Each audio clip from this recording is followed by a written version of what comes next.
Yo,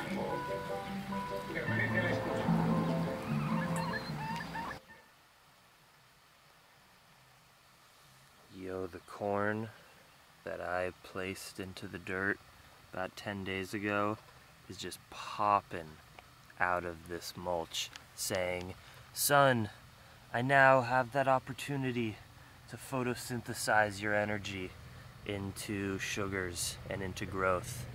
How fucking incredible is that?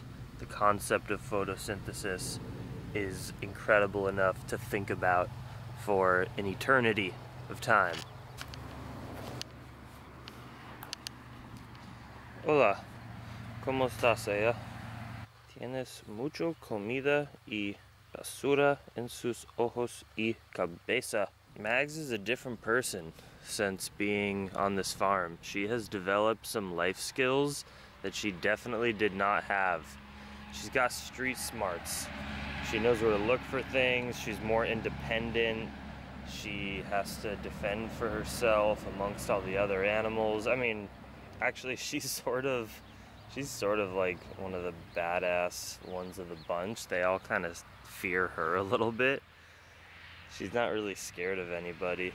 She chases them all around. It looks like Maggie's behind a fence, but really, I'm behind a fence. She's the one who's outside. We have a rare, moist, foggy morning.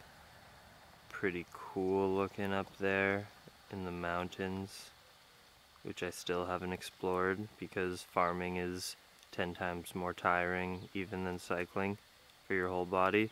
So I'm trashed every day by the end of work. As I do my garden work today, I'm learning about the caravan of Hondurans and Mexican people that are traveling to the border, hundreds of them in an act of protest and empowerment to try to cross into the border, but I guess they were just broken up by Mexican officials. Trump is now saying that he wants to bring military and National Guard troops onto the border, militarizing the border. Wild time to be here in a town very close to the border here in Mexico, and my thoughts are that it's probably too complicated for me to have any understanding of the whole situation, but generally speaking, Trump uses Mexican immigrants in particular as tools to fearmonger his base of people who support him, who think that we need to have a stronger border to keep more jobs for Americans and to not let in drugs and crime, when really it's the people that are paying off politicians like Donald Trump, oil companies that are polluting our water, the NRA and gun manufacturers that are legally bribing people like the president through campaign donations in order for him to have certain policies. What did I say? So there's the NRA, pharmaceutical companies who are supplying the drugs that are actually killing people. These are the reasons that we have so much violence and unnecessary death. It's not because people are fleeing their countries with zero opportunities and violence in order to come and work really hard and start families in our country. It's the problem. The real problem are the people who are paying off the politicians and actually killing people en masse. So that's what I think. This is all just a fear-mongering tactic to get people to be like, yeah, Trump, he's gonna help us with what we need, secure that border. That's not actually what we need. We need to weed out the corruption of, you know, where most of the violence is happening, which is through campaign contributions that are helping certain industries that in result are killing people, getting people addicted to drugs, addicted to bad food, addicted to using fossil fuels that are literally ruining our environment and Mother Earth that we subsist on. Those are the big problems, and using xenophobia and racism in order to build a base of people to vote for you in a political campaign, it's so messed up and it's sad. It's racist, it's xenophobic, and I am fully in support of the people who are trying to break down this system. As someone who grew up in California, I have personal friends whose family members or good friends of my friends are living in the United States illegally and working, contributing to the economy, are good people, don't do anything wrong, but live in fear every day, and in certain instances have been detained and, you know, needing to do GoFundMe campaigns in order to help out a friend to get them back to their family, back to their apartment, back to their job in the United States, because some people have been here for decades, and then because of increased crackdown on immigration and, you know, ICE deportation officials, people are just plucked out of their world that they've been living in and contributing to the economy in our local communities. They're just plucked out after decades of good, solid work, just because they were born a couple hundred miles south of a random line that we humans have created. It's bullshit. It's just violence, it's xenophobia, and it ties into the nationalism and racism that's happening in America that Trump is just flourishing and stoking the fire of. So that's how I feel about this whole situation. Let's go check on our mystery plants. Hello, tomatoes. Hello, transplants. Doing great. We think the plants are a little bit yellow, so we turned off the water for a couple days. Plants will start to turn lighter colored when they are overhydrated. There's a fun fact. Here's our mushrooms. Still haven't identified what they are. Should probably do that today, because at some point they're gonna get overgrown, but they're doing cool. Here is what I saw this morning that shocked me. So I'm looking, those are our little baby tomatoes. They all look the same. And then, boom!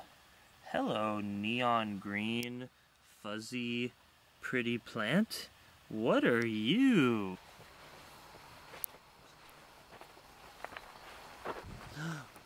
Hola, amiga. ¿De dónde tu palo?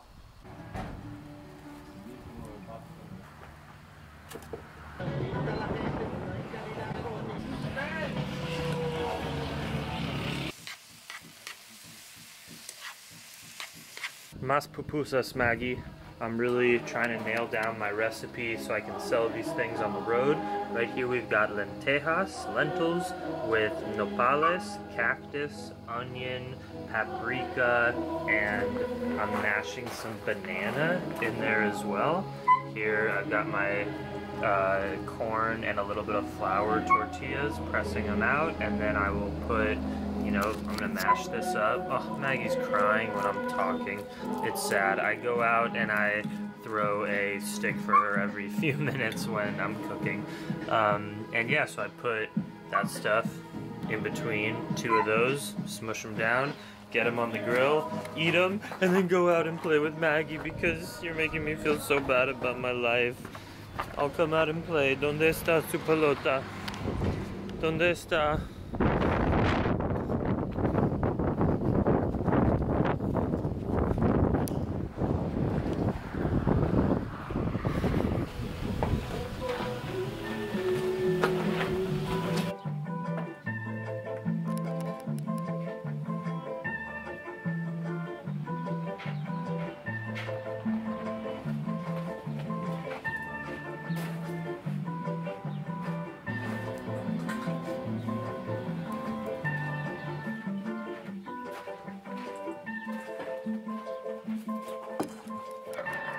I mean, these pupusas are just getting out of control. I put a mashed banana in there just to give it a little sweetness. It's just the perfect, like, lunch to go, balanced meal, everything you need.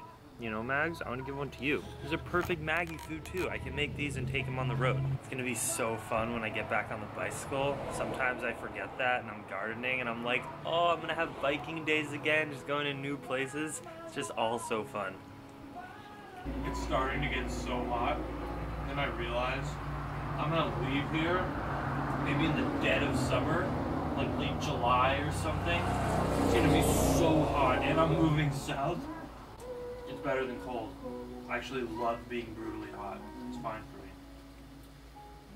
me. Albert's done so much work on the pizza and bread oven. We're gonna fire it, like firing a pot, but instead of putting our pot in a kiln, we're actually just gonna light sticks down here and just engulf it in fire for probably multiple minutes. Stoke it up. Good day, fam. I'm doing something different tonight. Everyone's kind of in their rooms. It's a chill night.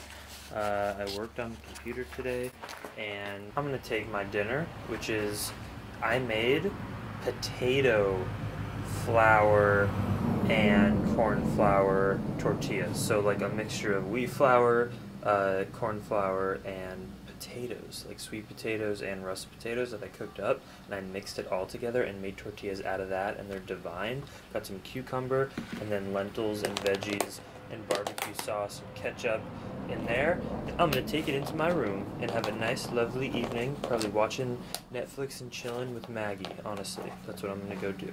How does that sound, Maggie girl? Much love, Dream Extreme, everyone. Hi Mags, she's right there. You know, farm life, it's so good. I feel like it's been a little bit difficult to vlog just because I'm in the groove here, but I'll keep it up. This always happens. And again, I am coming on to 1 year of daily vlogging, which is pretty epic, and I'm coming on to my 1000th published YouTube video in the next 30 days. Very cool. So how many of my YouTube videos have you watched? Go back into the chronicles. I dare you. Watch my first videos. They're hilarious. They're embarrassing. You can see the evolution of how far I've come. It's pretty cool. So if you have some free time, go back and do that. Hope you're doing well. I'm feeling so happy here. Much love, Dream Extreme.